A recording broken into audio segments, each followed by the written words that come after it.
Before we begin, a gentle notice. This story takes place during the First World War and contains sensitive themes related to childhood trauma, loss, and suffering.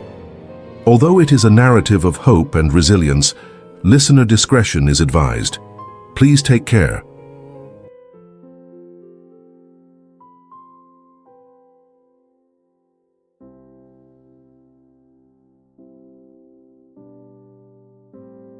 My name is Ekaterina Dmitrievna Sokolova. I recorded this account in my later years, when the afternoon light enters through my kitchen window with its lace curtain and makes delicate patterns on this pine table that has seen so many years, so many meals, so many tears. And on this table sits a rusty and broken radio. My grandchildren always ask why I keep this old thing, why I do not throw it away. Grandma, this doesn't work anymore. It just takes up space, they say with that gentle impatience of the young who do not understand attachment to objects. They do not understand. How could they? To them it is just a piece of old and useless metal. Burnt-out tubes, knobs that no longer turn, a dead weight that should have been in the trash decades ago. But for me, this radio is the last connection I have with my brother, Mikhail. It is the silent witness to the worst moment of my life. It is the physical proof that he existed, that he suffered, that he died far from home, while I listened to every second, every failing breath, unable to do anything except hold this microphone and pretend to be professional while my heart was shattering. Today I will put it on record. I will tell everything from the beginning, no matter how much it hurts to relive these memories. I want you to know who Mikhail was before the war turned us into other people who barely recognized ourselves in the mirror. I want you to understand why I keep this damned radio as if it were the most precious treasure in the world. So let me go back to the start. Back to when we were just children in Veliky Novgorod, before the world caught fire and consumed us all. I was born in Veliky Novgorod in the years between the Great Wars, when the world was still recovering from one catastrophe and unknowingly preparing for another. My brother Mikhail came 3 years after me, during one of those brutal Russian winters that seemed to last forever.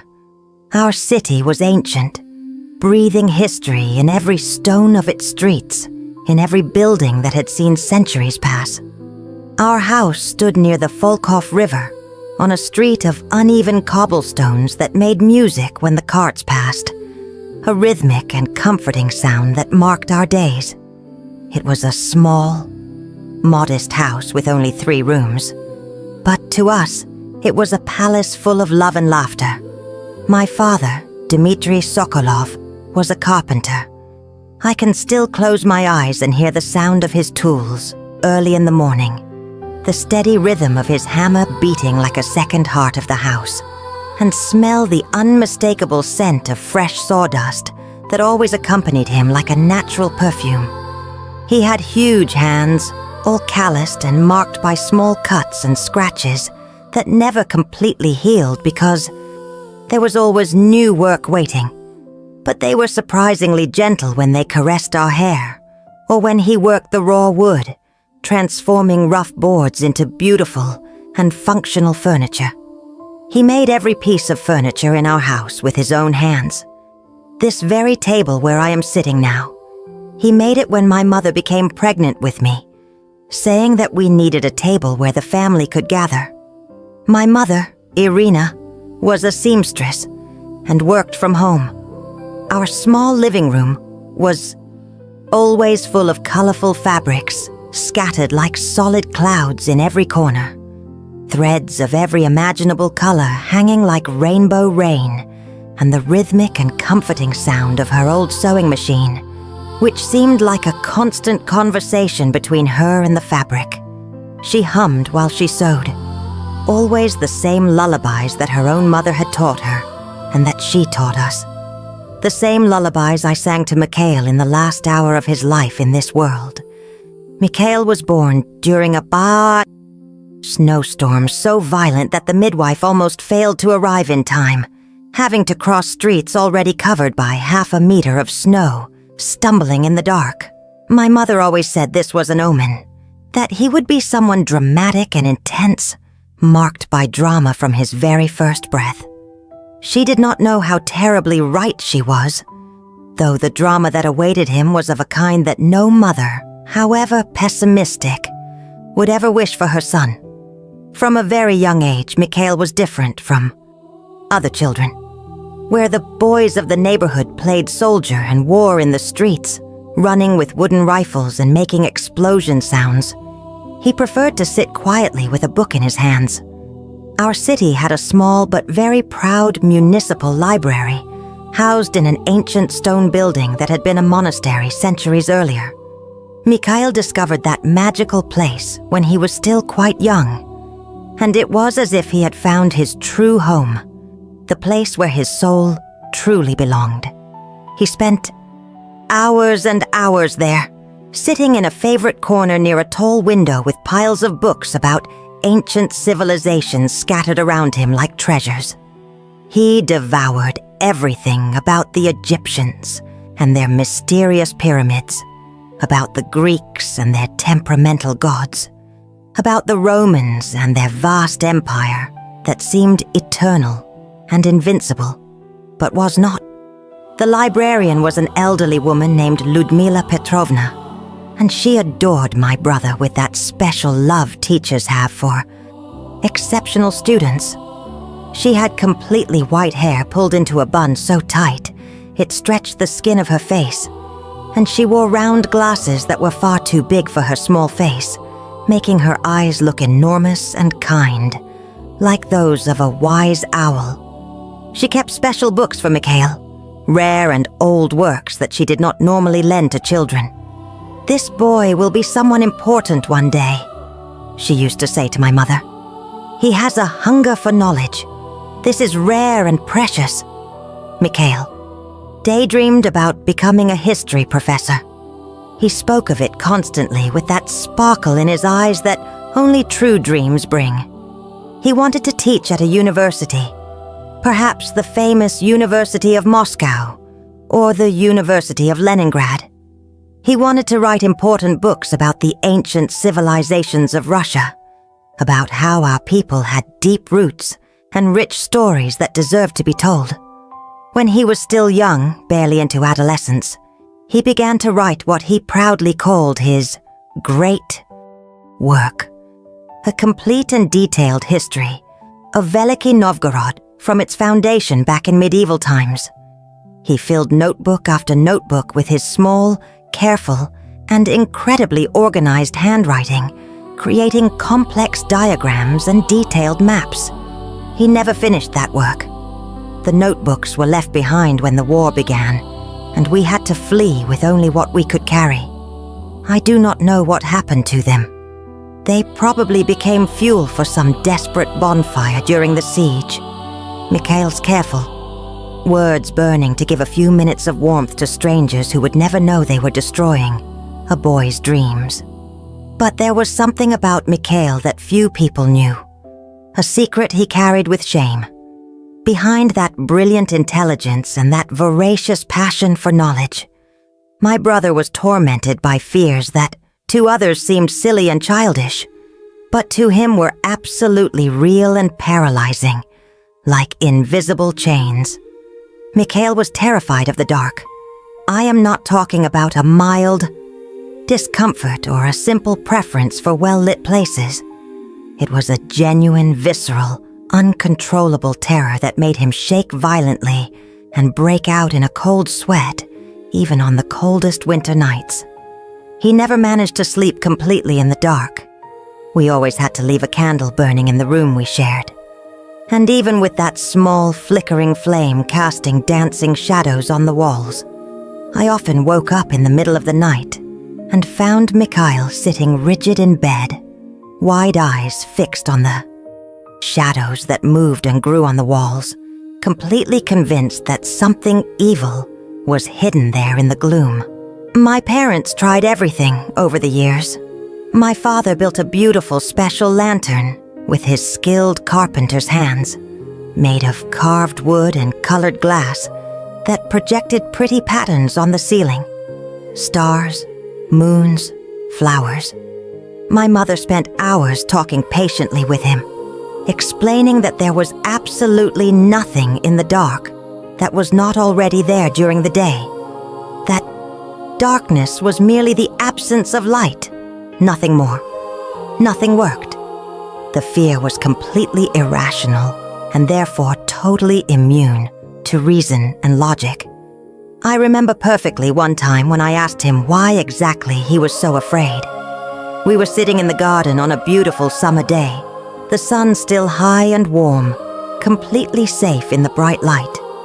He stayed silent for a long time, plucking blades of grass with his thin, nervous fingers, before finally answering with that brutal and direct honesty that only children possess.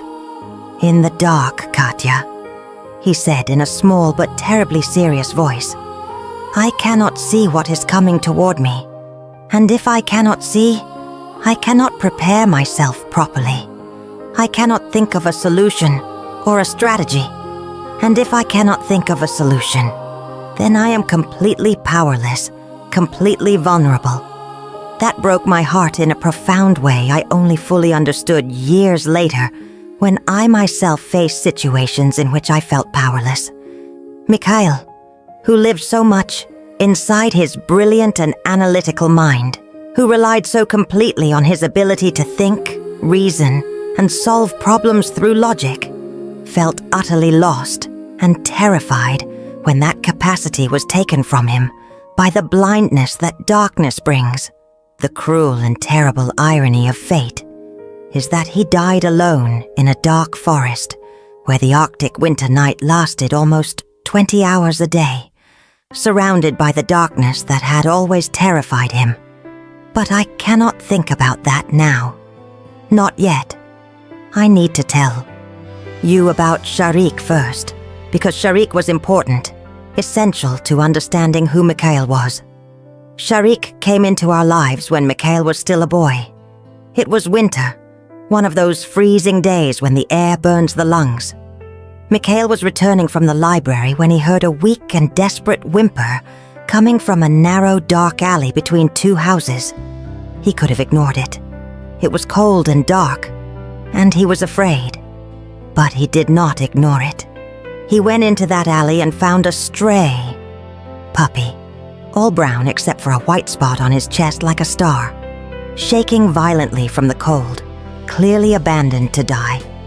The puppy was so thin that his ribs stood out beneath the dirty skin and matted fur, and his big brown eyes looked at Mikhail with a mixture of fear and desperate hope that no child could resist. Mikhail wrapped him in his own heavy winter coat, leaving himself exposed to the cutting cold, and carried the puppy home. He arrived at our door with the trembling puppy in his arms and that absolutely determined expression on his face that I already knew so well.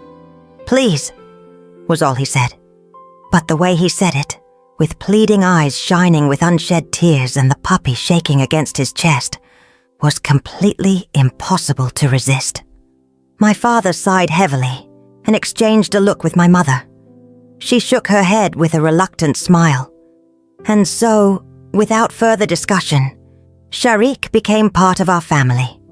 Mikhail named him Sharik, which means little ball in Russian, because the puppy had the adorable habit of curling into a tight ball when he slept, his snout tucked under his tail. Mikhail cared for that dog with a devotion that bordered on the religious. He shared his own food when we had little. He brushed Sharik's fur every night until it shone like silk. He taught him dozens of tricks with infinite loving patience. And Sharik adored him in return, with that absolute and unconditional loyalty that only dogs possess, following Mikhail everywhere like a joyful, furry shadow, his eyes always fixed on the boy as if he were the center of the universe. But the most remarkable, most miraculous thing about Sharik was what he did for Mikhail's nights. Somehow, mysteriously, And instinctively, that dog knew about the fear. Every night, without failing a single time, Sharik jumped onto Mikhail's bed as soon as he lay down and settled at his feet. A warm, solid, infinitely comforting weight. And on the terrible nights when Mikhail woke in panic, his eyes, fixed in terror on the threatening shadows dancing on the walls, Sharik would immediately crawl upward, climbing over the boy's body until he rested his heavy head on his chest, licking his face gently, methodically, until the gasping, desperate breathing gradually calmed and the uncontrollable shaking stopped. With Sharik there, warm and solid and real, Mikhail managed to sleep. Not perfectly, never without nightmares, never without the candle still burning, but better, much better than before. Sharik protects me from the darkness, Mikhail used to say with the absolute seriousness of a child who believes completely, totally, in what he is saying. And perhaps in some mysterious way, it was true. The years passed like pages turning in a well-written book.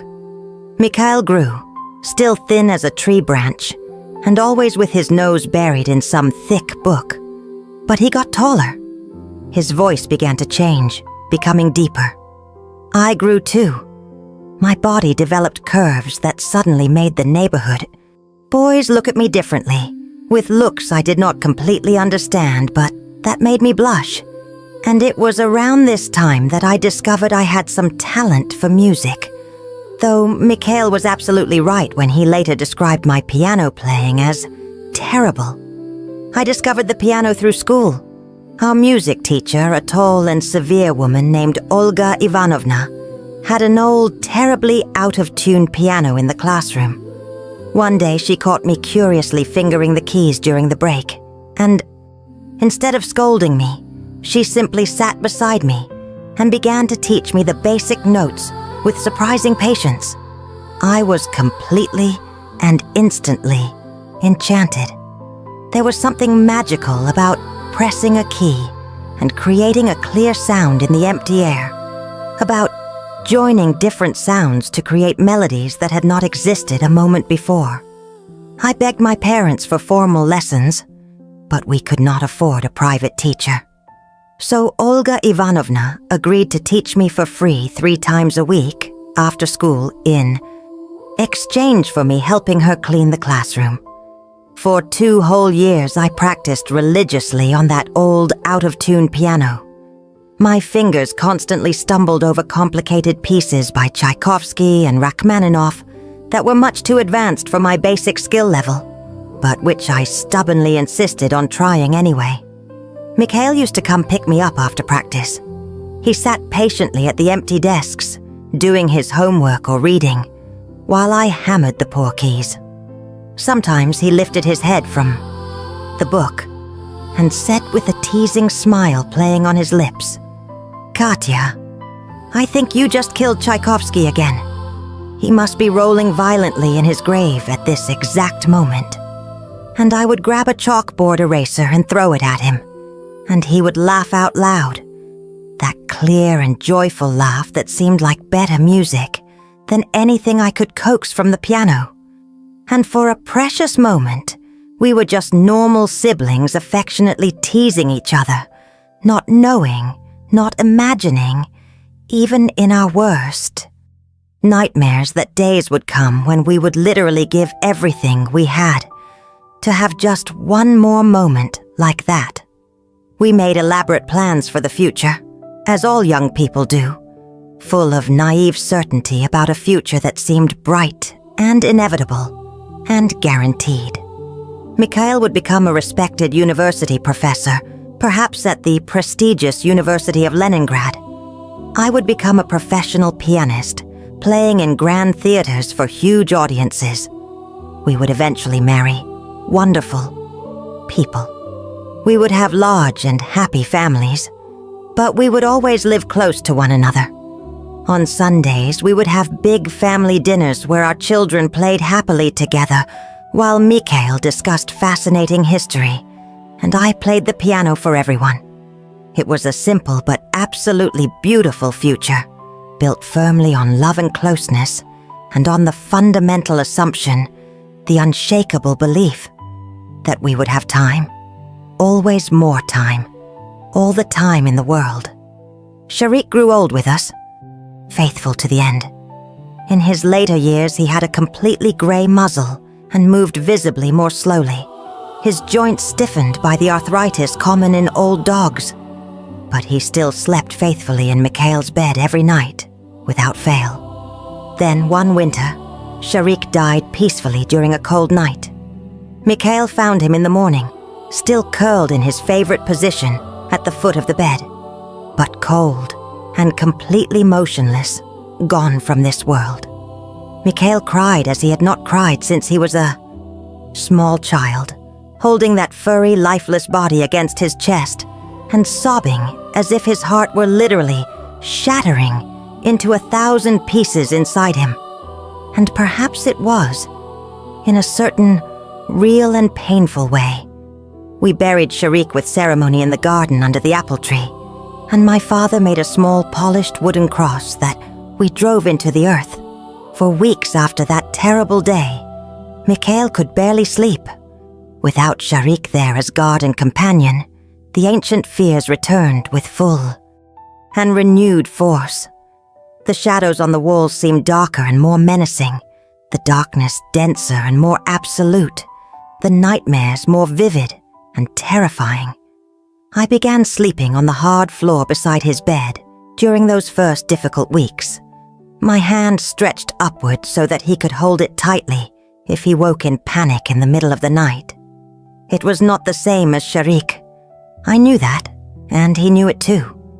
But it helped a little. Gradually, very gradually and painfully over the course of months, he learned to sleep alone again, although never, ever without some light turned on in the room.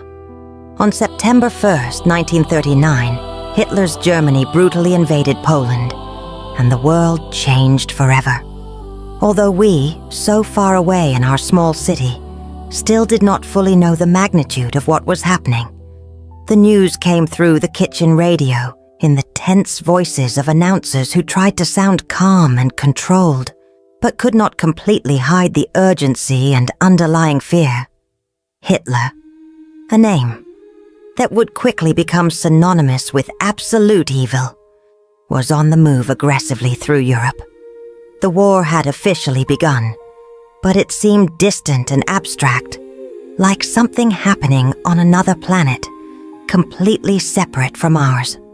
The Soviet Union signed a non-aggression pact with Germany, and we all breathed deeply in relief, naively thinking we would be safe within our borders, that the war would happen far from us, that it would not touch us. How naive we were, how foolish and blind we were. On June 22, 1941, Germany betrayed the pact and massively invaded the Soviet Union without warning.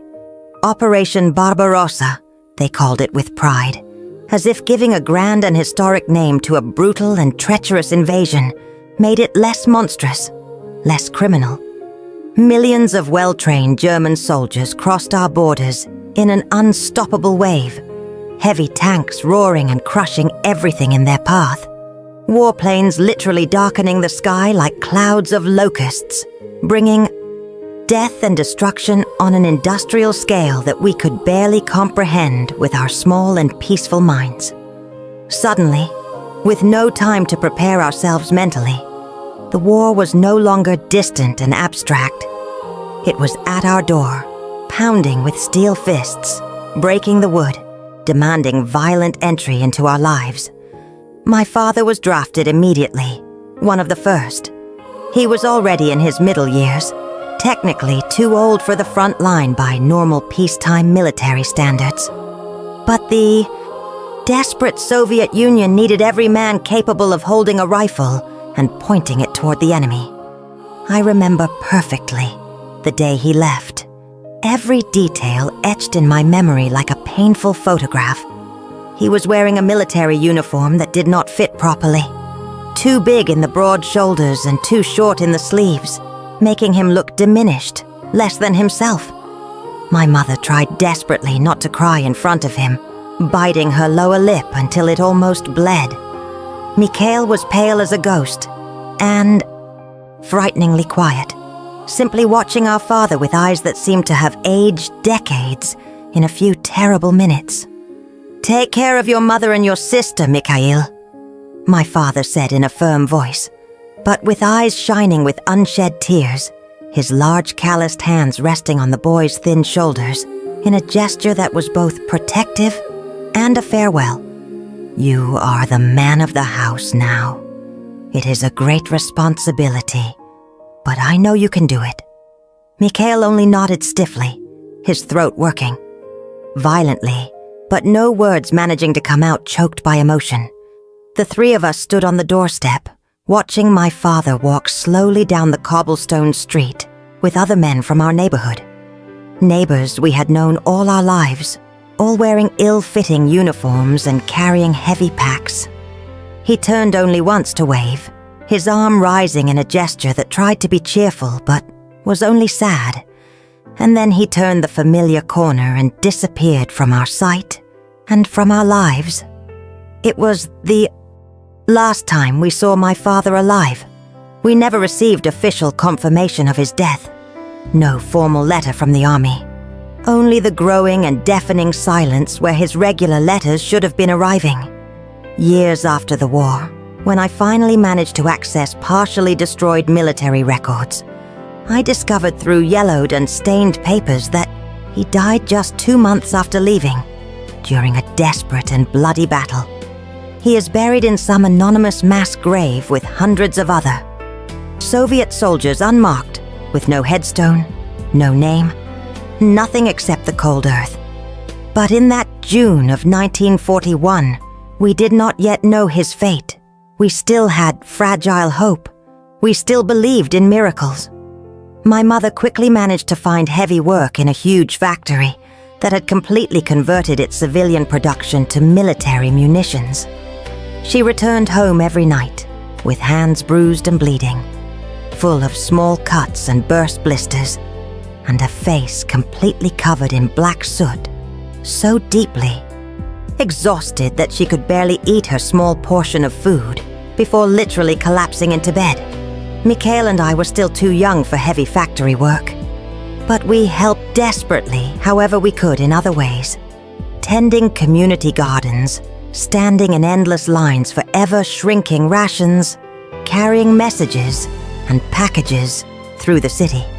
In August 1941, when it became painfully clear to everyone that the war would not be quick or easy, as some optimists had predicted, the authorities began recruiting boys, younger and younger.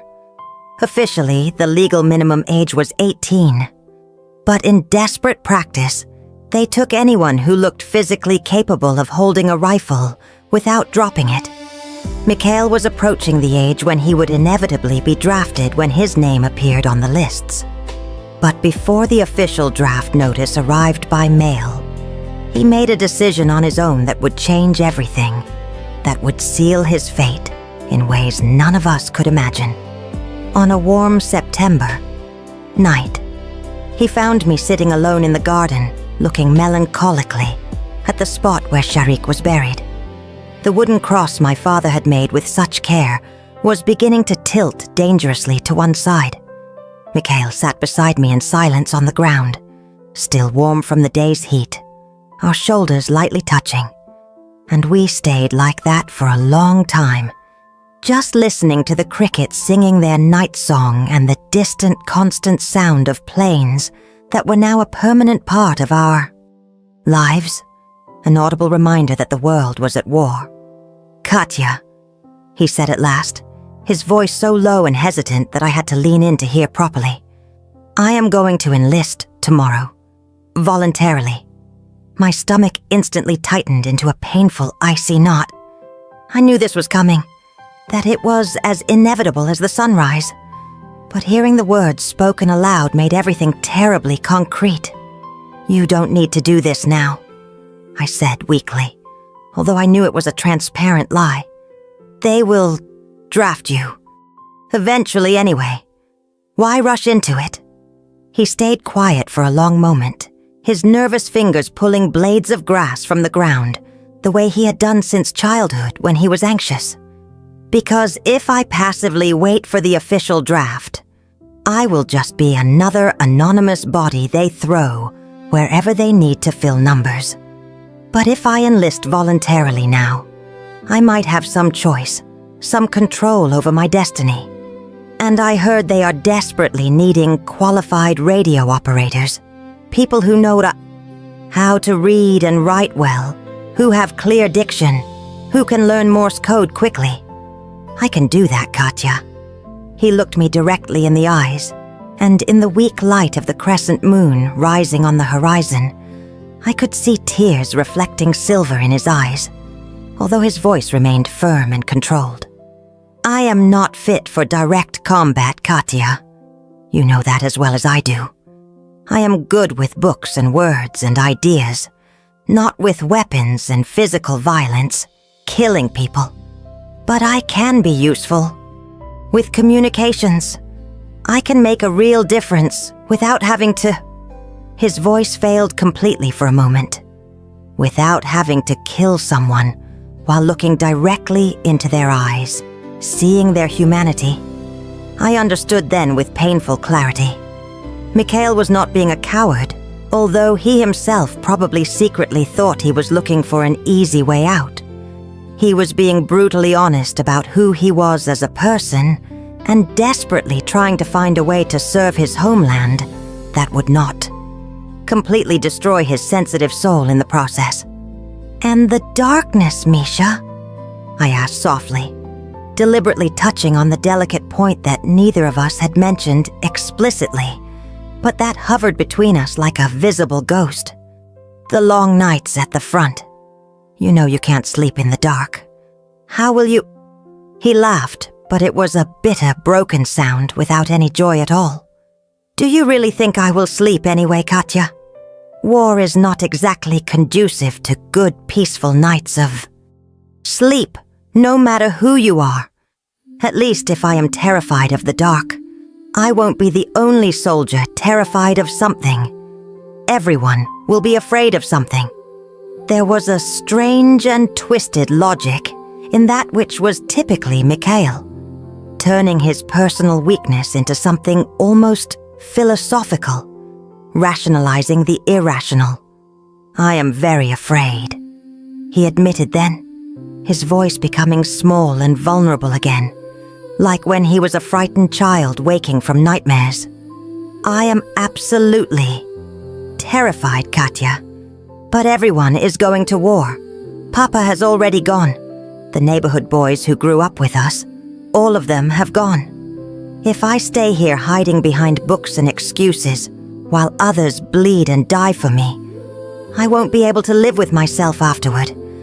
I will hate myself forever.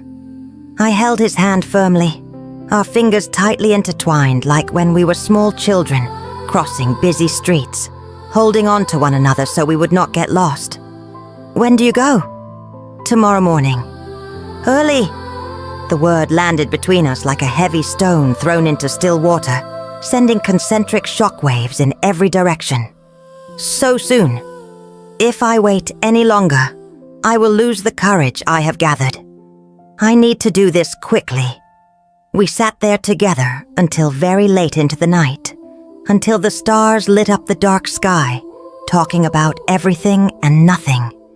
He made me promise solemnly that I would take care of our mother no matter what, that I would play the piano even when it was difficult to, find the time or the will, that I would live a full and happy life no matter what happened to him. I made him promise that he would write letters whenever he could to tell us he was all right, that he would be extremely careful, that he would come back home whole when the war ended. Promises that we both knew might not be kept, that might be comforting lies, but that we desperately needed to make anyway, because the alternative was to accept openly that we might never see each other again.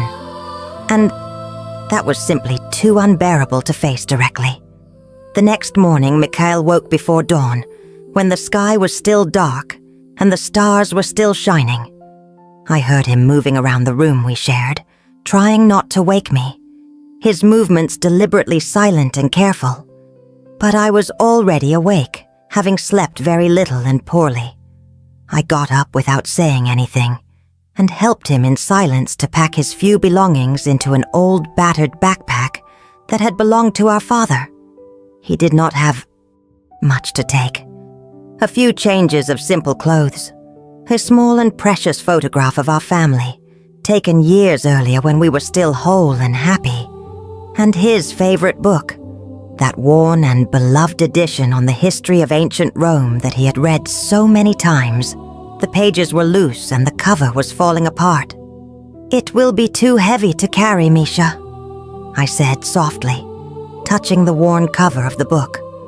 "Leave it here safe. It will be waiting for you when you return." He shook his head, stubbornly. "No, I need to take it. I need to have something with me that reminds me of who I really am inside. When everything gets too hard, when I feel that I am losing myself, I can open this book and remember that there is knowledge and beauty in the world, not just destruction and death. I need this." My mother prepared a tiny breakfast with the very little we had saved. Hard bread that had to be moistened with weak tea to make it chewable. A small shriveled apple from the garden. We ate, in heavy, suffocating silence, the weight of the imminent farewell making every bite difficult to swallow. At the door, the impossible moment finally arrived. My mother hugged him for a length of time that seemed simultaneously an eternity and a second, her small body trembling with silent sobs as she pressed her face against his chest. Mikhail was taller than her now, and he wrapped her in his thin arms, his own face buried deep in her hair. "Come back to me, my son," she whispered so softly that I could barely hear. "Promise your mother that you will come back whole." "I promise, Mama," he said with a choked voice, although both of them knew perfectly well that it was not a promise he had any real power to keep, that it lay in the hands of fate and of war. When my turn came, I found that I could not speak at all, my throat completely closed by emotion. I simply hugged him with all the strength I had, feeling his sharp bones through the thin shirt, desperately memorizing every detail. The way he smelled, the feel of his thin arms around me, the texture of his shirt, the sound of his breathing.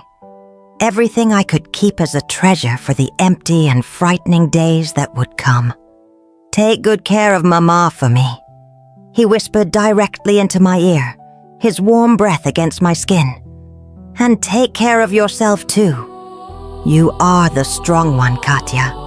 You always were the stronger of the two of us, even when you don't realize it." "I don't feel strong at all right now," I admitted in a broken voice. "I know you don't feel it, but you are anyway. You will need to be." He pulled away gently, took his heavy backpack, and walked through the door without looking back even once. Because if he looked, we all knew his fragile courage would fail completely, and he would not be able to take the next step. My mother and I stood frozen on the doorstep, watching him walk down the familiar street toward the recruitment center in the city center. He looked so thin, so terribly young still, so completely unprepared for what was to come. "He will be fine," my mother said mechanically, more to herself than to me, repeating it like a mantra. "He is smart and careful. Smart and careful survives." I did not answer because I did not trust my voice, because I was not sure I believed it. I only watched in silence until he turned the familiar corner and disappeared completely from sight, exactly as our father had done just months before. And standing there on the doorstep of our small faded blue house, I felt a terrible and icy foreboding, a cold, heavy certainty in the pit of my stomach that something very horrible was coming toward us like An inevitable storm. 3 weeks after Mikhail's departure, I received my first letter from him. It was short and hastily written, the handwriting sloppier and less careful than usual, clearly done in a rush. He was in some military training camp. He could not say exactly where for security reasons. The conditions were harsh and uncomfortable, but bearable. The food was terrible and tasteless, but there was enough of it not to go hungry. He was learning Morse code and complex radio procedures.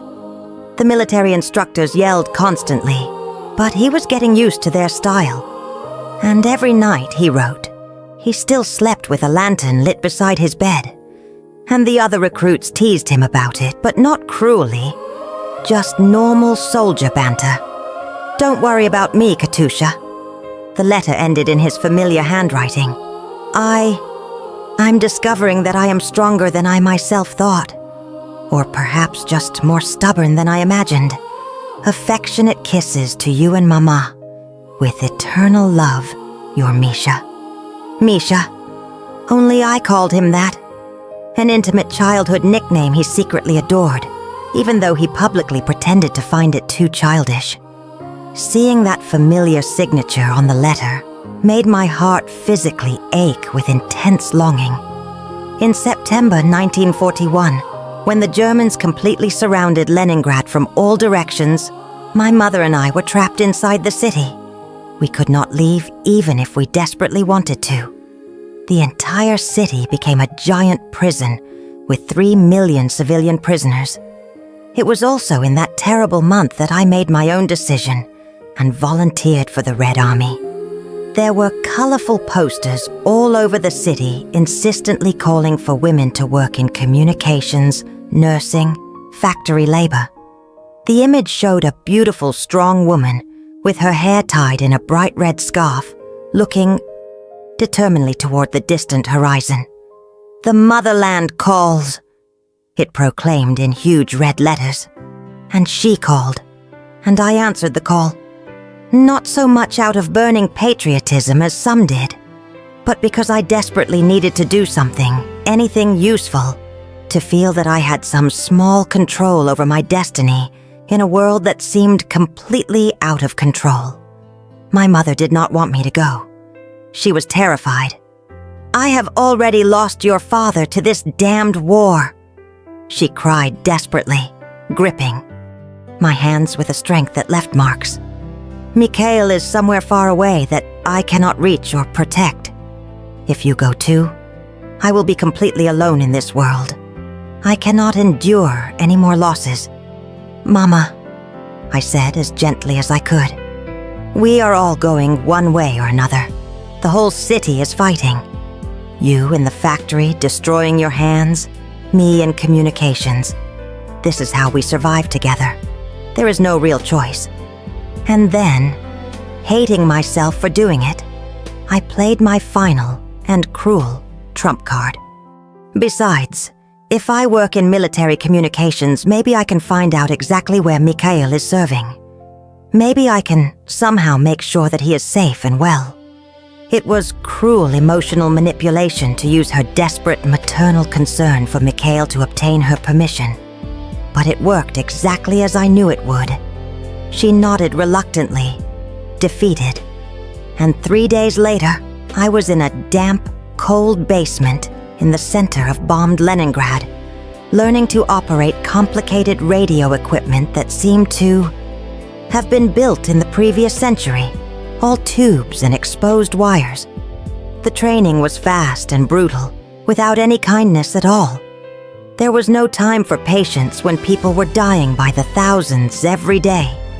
We learned Morse code incessantly, until we could translate it automatically in our sleep, until the dots and dashes appeared in our dreams. We learned rigid communication protocols, specific frequencies, complicated security codes. And we learned the most important rule of all, repeated so many times that it was permanently etched into our souls. Never, ever, under absolutely no conceivable circumstance, reveal personal information during radio transmissions. We are neutral channels of communication, they told us severely. Not human participants. We are ghosts in the machine. Voices without body or identity. Presence without personality. The enemy might be listening to every word. Everyone's safety depends on our complete anonymity. Protocol violations are considered treason. Treason in wartime means summary execution. We understood perfectly. All of us young women. We were professionals. We were patriots. We would follow the rules religiously, no matter what. Oh, how naive and innocent we were about what exactly "no matter what" could mean in brutal reality. The Siege of Leningrad officially began on September 8, 1941, when the Germans methodically cut the last land route out of the city. 3 million people were completely and hermetically isolated from the rest of the world. The Germans bombed the city constantly, day and night, trying to crush us into submission through terror. But worse than the bombs, much worse than the quick death of the explosion, was the slow hunger that came inexorably.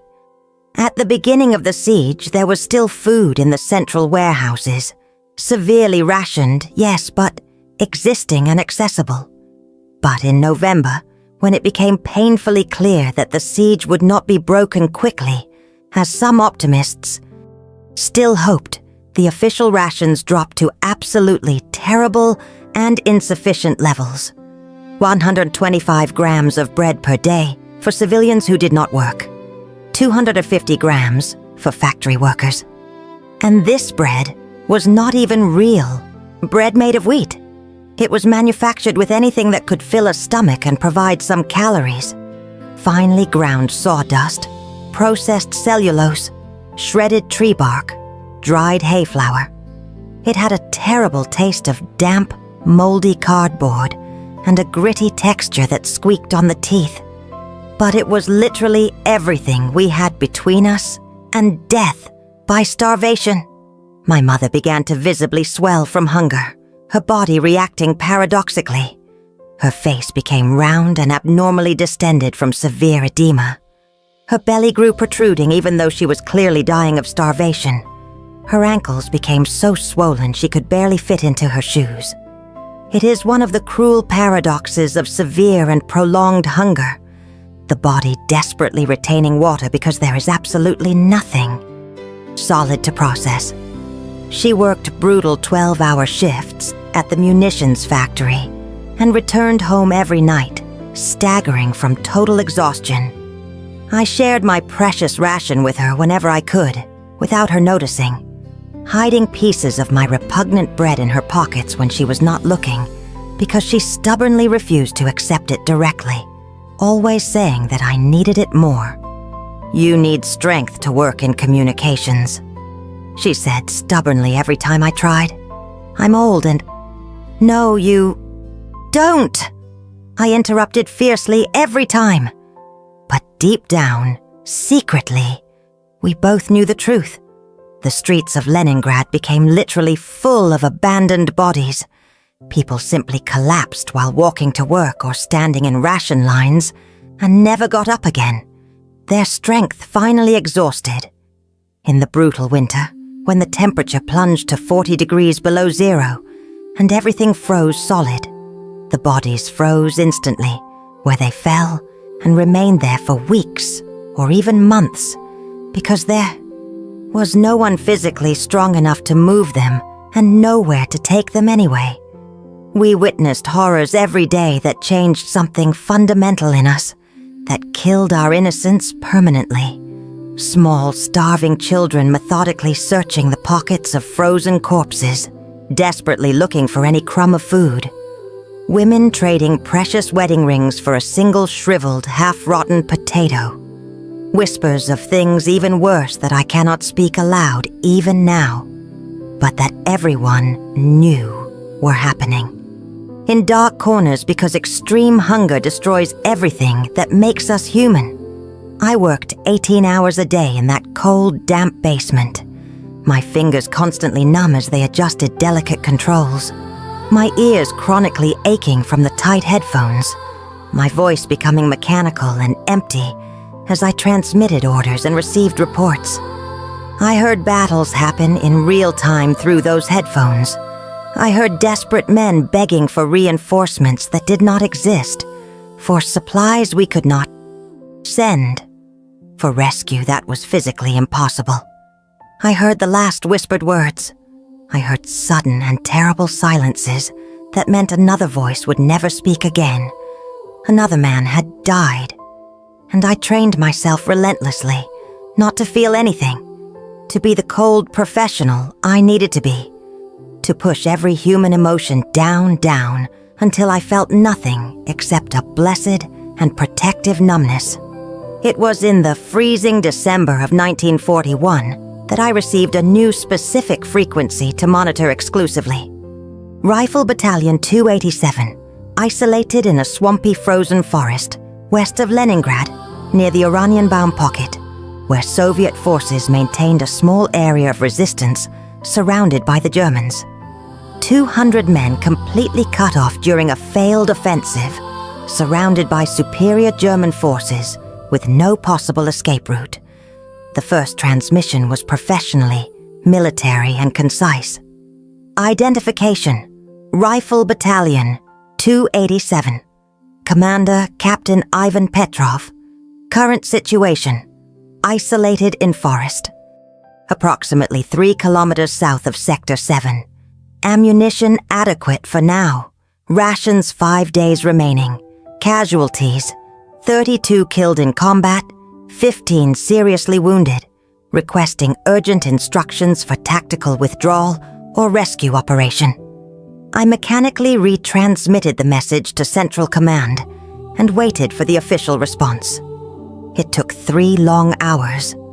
When it finally came, I felt my stomach sink heavily. Maintain current position. Divert enemy forces' attention from the main lines. Rescue operation impossible due to extreme weather conditions and current disposition of enemy forces. Resist as long as possible. Glory to the Soviet Union. It was a clear death sentence dressed in cold, sterile military language. They were being deliberately sacrificed, consciously left to die slowly, so that other, more important units might have a small chance to reorganize. And my job, my function, was to transmit these condemning words. I took a forced deep breath, pushed every human emotion down with effort, and spoke into the microphone with a firm, professional voice that betrayed nothing. Battalion 287, official orders received from Central Command. Maintain current position firmly. Divert maximum possible enemy attention. Rescue is not possible at this time. Resist with honor. Glory to the Soviet Union. There was a long, heavy silence on the other side. Then Captain Petrov's voice came through, still firm and controlled, but with an unmistakable note of something that might have been carefully restrained despair. Understood perfectly, operator. We will maintain the position to the end. Battalion 287, ending transmission. In the days that followed, I monitored their daily transmissions religiously. At first, they were rigidly professional and military.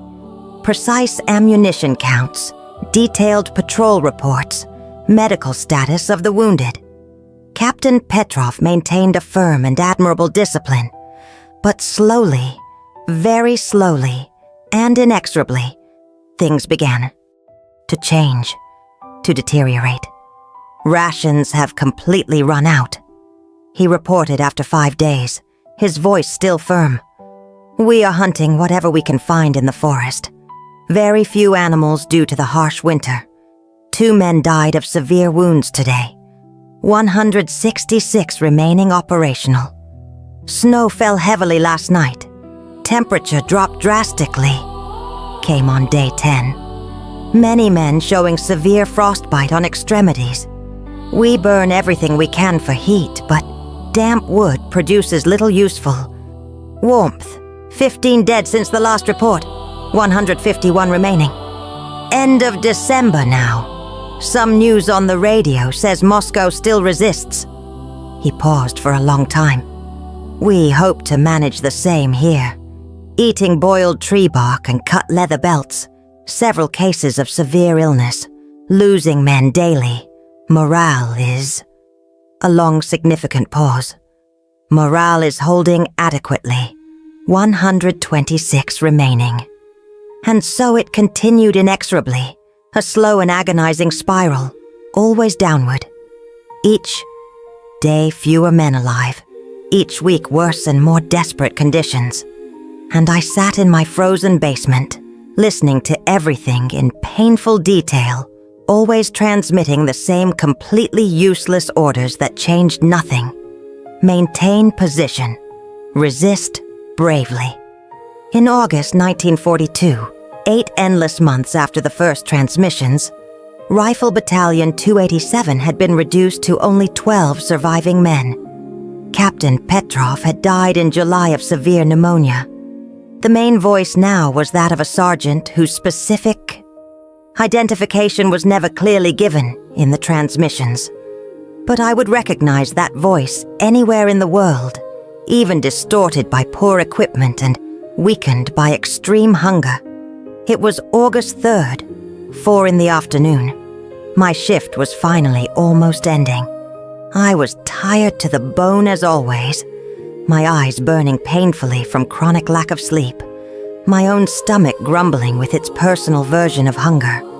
Although I was infinitely better fed than those condemned men in the distant forest. The transmission began as usual. Battalion 287 reporting situation. 4 men remaining alive. Ammunition completely exhausted 2 weeks ago. There is absolutely nothing to eat. We are... The voice wavered weakly, then continued even weaker. Operator, may I ask a personal question outside normal protocol? I hesitated for a second. We were not supposed to encourage personal conversations unrelated to duty. But what did rules matter at that absurd point? They were dying, inevitably anyway. Proceed, I said simply. You know, operator, I grew up near a river, the Volkhov River. Do you know that river? My blood froze instantly in my veins. The Volkhov River passes through only one city in Russia. Only one. Veliky Novgorod. My city. Our city. I had a special teacher. He continued, his voice becoming dreamy and distant. Ludmila Petrovna was her name. She always wore round glasses ridiculously too big for her small face, and she said I would be someone important one day. Do you think she was right about that, operator? My hands began to shake so violently that I almost dropped the heavy microphone. Ludmila Petrovna, the gentle librarian who loved Mikhail, who kept special books for him, who believed in his future. And we had a brown dog, the voice continued, now clearly delirious and lost in memories.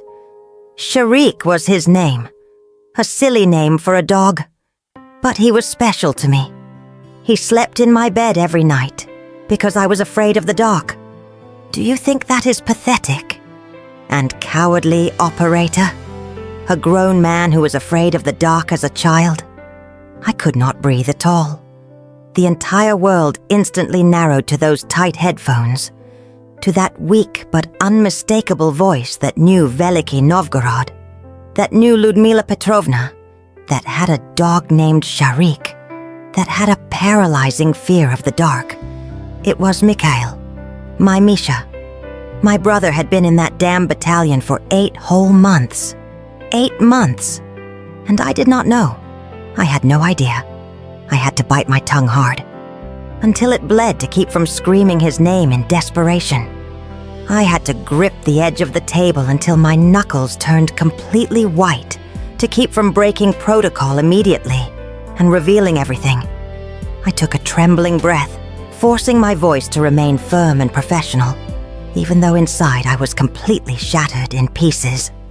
Message received and recorded. Battalion 287. Maintain current position. Operator ending transmission. I turned off the microphone quickly and vomited, violently into a bucket that stood beside my workstation for emergencies. During the next 2 terrible months, every transmission was an exquisite and elaborate torture.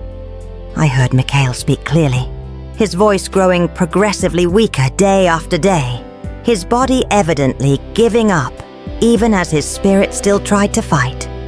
He spoke with the other 3 remaining soldiers, shared precious memories of home, told stories from childhood, and I could say absolutely nothing. Not a word, not a whisper. In mid-September, there was a different day.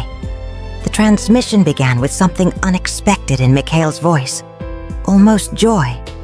"Operator, you won't believe it. Today we found mushrooms, real mushrooms, edible ones, hidden under a fallen tree. Not many, just a small handful, but we shared them among the 4 of us and..." He laughed, a genuine and surprising sound. "It was the best meal I have had in months. Comrade Petrov said that if he had known mushrooms could taste so good, he would have become a botanist instead of a soldier." I heard weak voices laughing in the background as well. A brief and precious moment of humanity in the middle of the horror. "And you know what else, operator? The sun came out today. Just for an hour. But we sat in the light and warmed our faces. And for that moment, for that perfect, small moment, I almost forgot where we were. I almost felt at home. My heart broke and filled with love at the same time. That was my Misha, still able to find beauty and joy in the smallest moments, even in the middle of hell. But the moment passed far too quickly. "You know," he said in a transmission that almost killed me, addressing one of the other soldiers. "I had an older sister. Katya was her name. She always took care of me when we were small. When I was a child and woke up from terrible nightmares, she sat patiently on my bed and sang until I fell asleep again.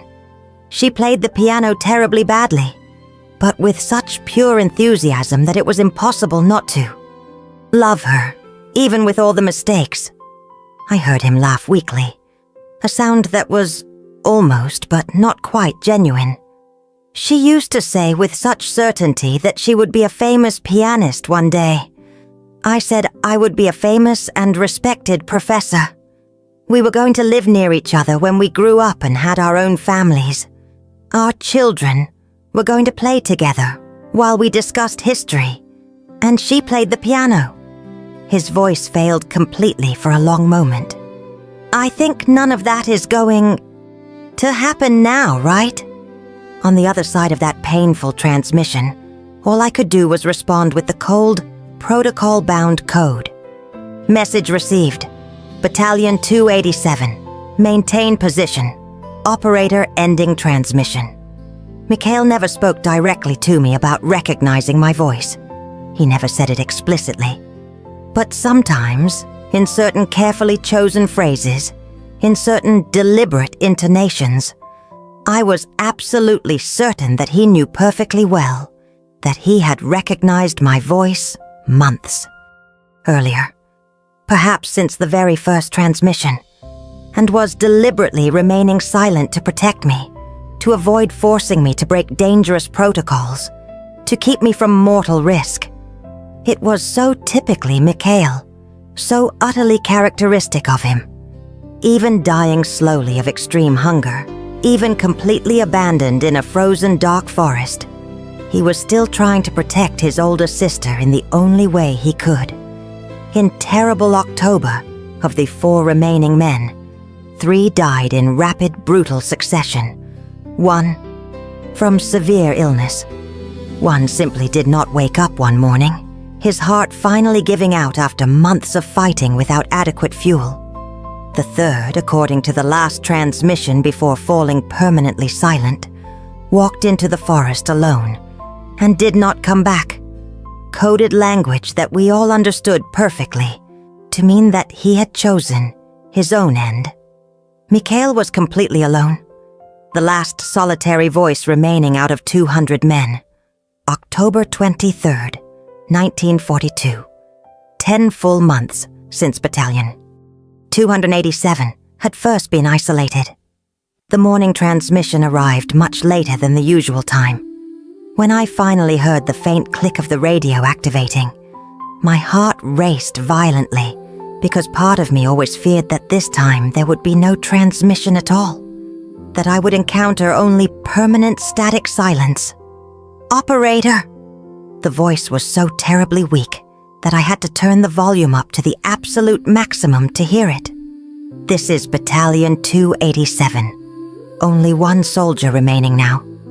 I heard his breathing, shallow, labored, irregular, each breath seeming to cost an immense and painful effort. I think today is my last day on Earth.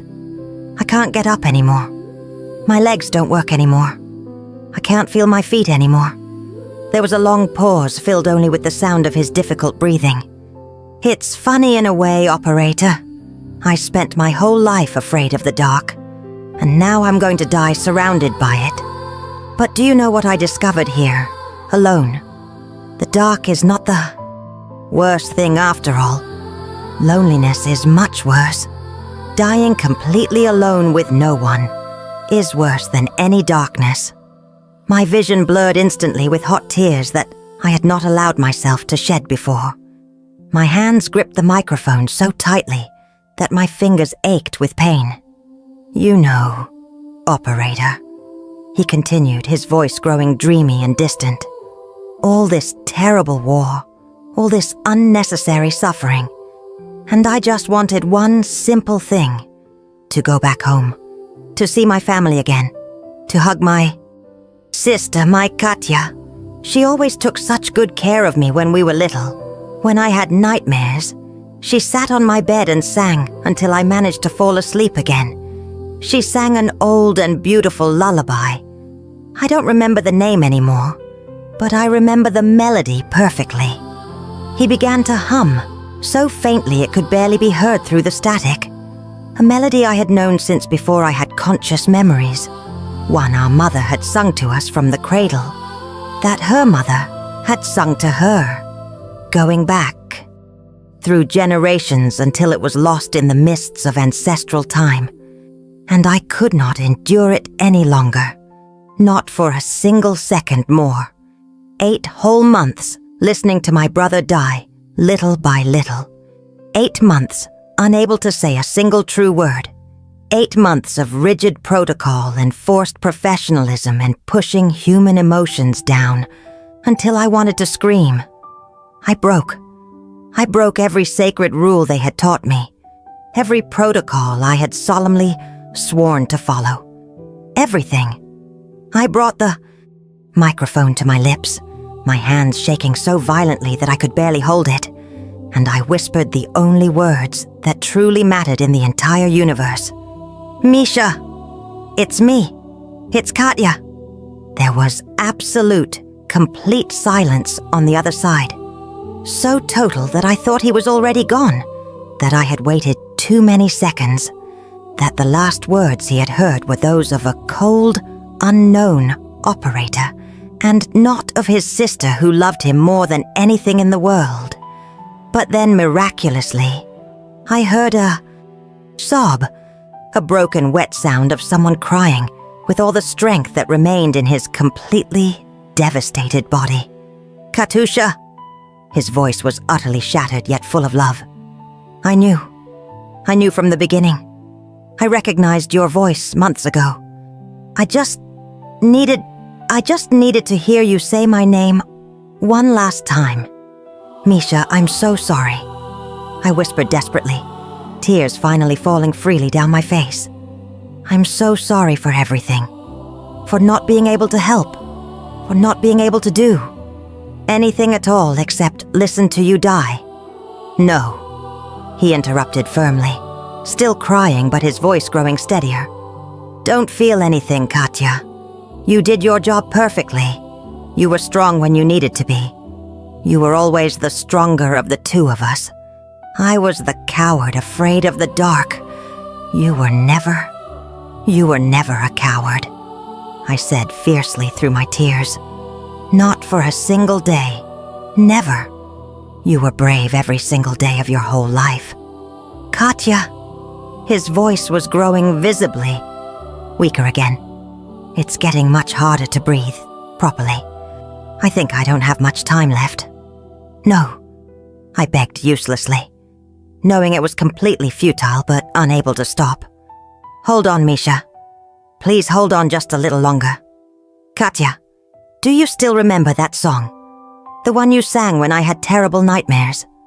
My throat was so painfully tight that I could barely breathe, but I forced the words out. I remember perfectly. I will always remember. Can you sing for me one? Last time, like when we were just small and safe children. So I began to sing for my brother for the last time through that damned and blessed radio. Across kilometers of frozen forest, across the physical space that separated us but could not break the eternal bond between us. I sang the lullaby our mother had sung, that her mother had sung. Ancient and sweet and infinitely sad. My voice broke constantly on the words, but I continued because it was the last thing I could do for him in this world. The last gift I could give. I heard his breathing grow gradually calmer, slower, more spaced out. Thank you, Katya. He whispered so softly that I almost did not hear it. I love you so much. Tell Mama I love her too, if she's still alive. I love you, Misha, I said through sobs. I always loved you. I always will. Forever. I kept singing softly, and in the exact middle of the second verse, I heard his breathing stop abruptly. Just stop completely. Absolute silence except for the constant static of the radio. I stopped singing. I sat there frozen, the headphones still pressed against my ears, listening to that empty and horrible silence, refusing completely to turn off the equipment. Because as long as I kept the connection active, as long as there was still static linking us, he was not truly gone forever.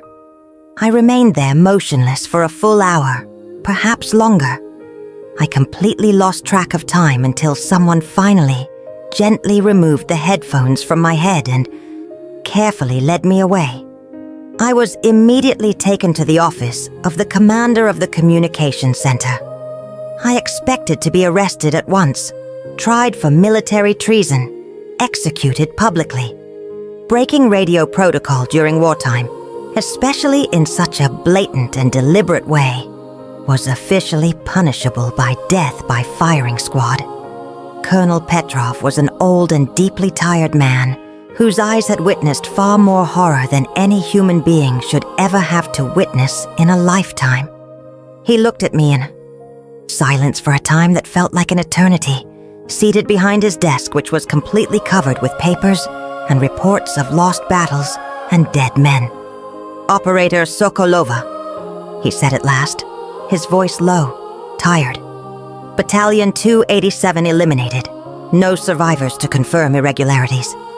He paused, his eyes meeting mine for a brief moment. Dismissed. Come back tomorrow if you can. I left his office in a state of complete shock. I walked through the streets of Leningrad, which were still full of debris, from recent bombings and bodies that no one had the strength to remove. And I felt absolutely nothing. Total and blessed numbness. My mother knew before I even arrived home. Mothers always know. When I opened the door heavily, she was sitting at the table with that old photograph of Mikhail in her trembling hands, and her eyes were already red and swollen from crying. He is gone, isn't he? She said. It was not a real question.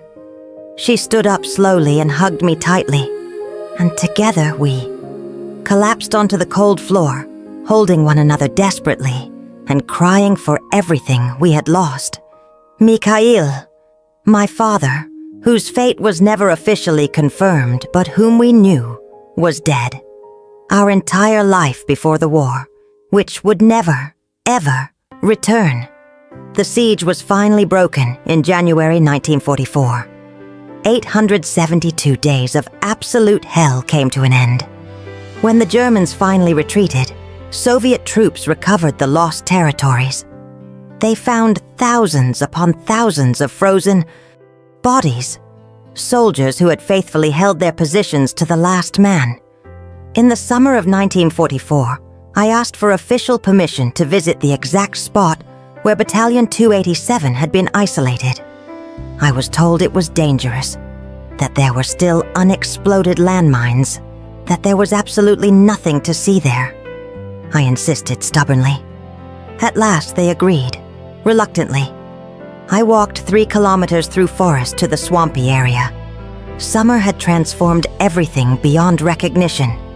Where before, there had been endless snow and frozen death.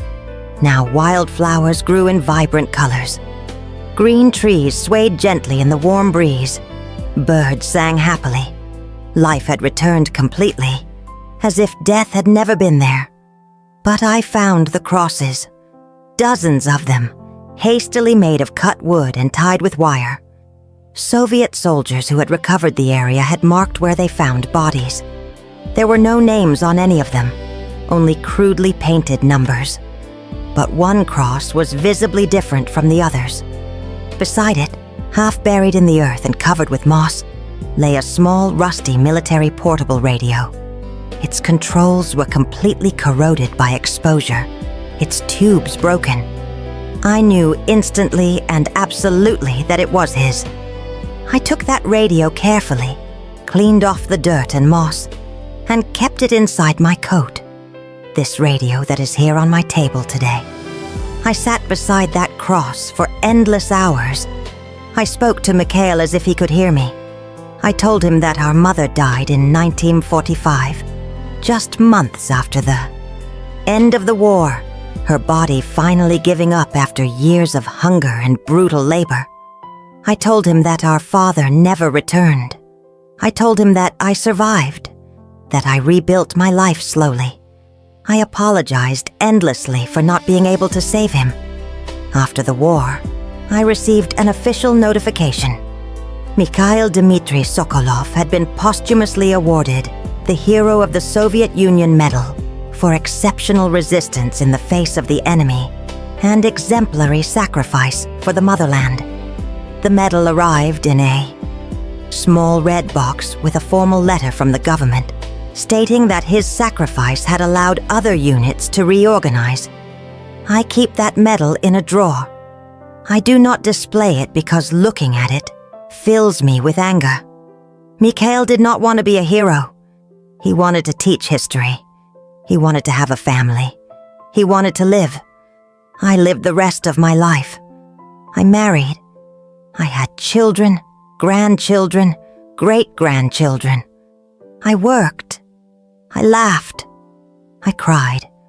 I lived all the things Mikhail never had the chance to do, and every happy moment carried a shadow of survivor's guilt.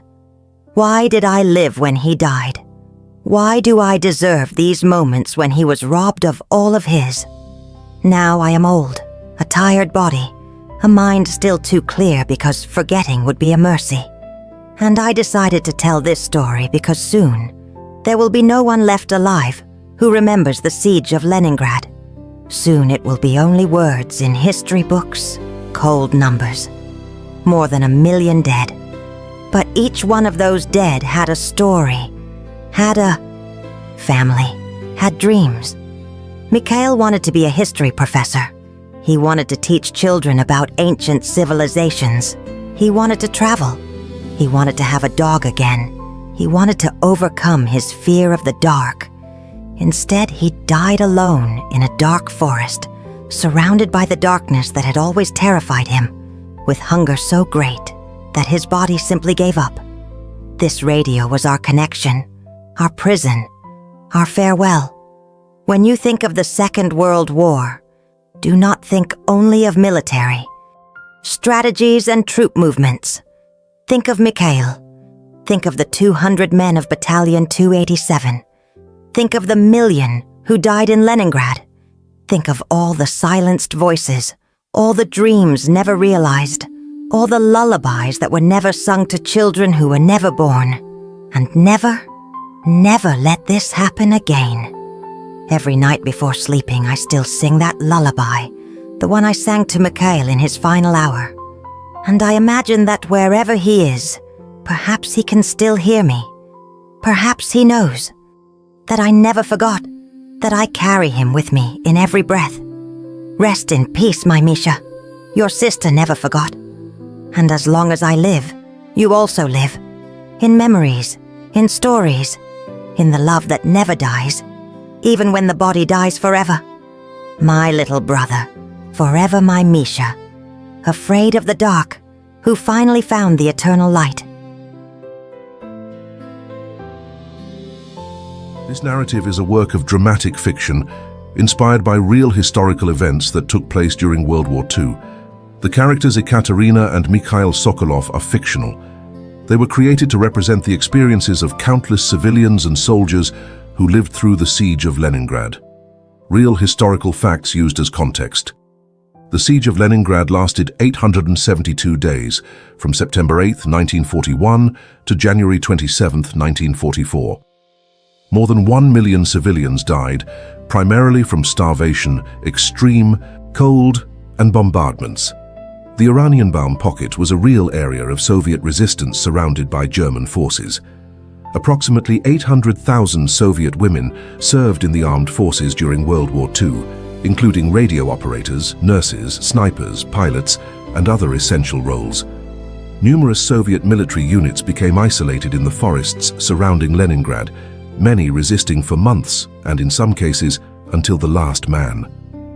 Fictional elements in this narrative.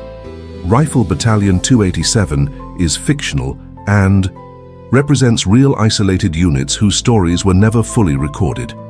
The characters, family relationships, and specific events portrayed are dramatized creations based on real survivor accounts and historical records. This story was created with deep respect for the real victims of the Siege of Leningrad and is intended as a narrative, memorial, and educational work, so that history may be remembered, so that suffering is not reduced to numbers, and so that it may never happen again.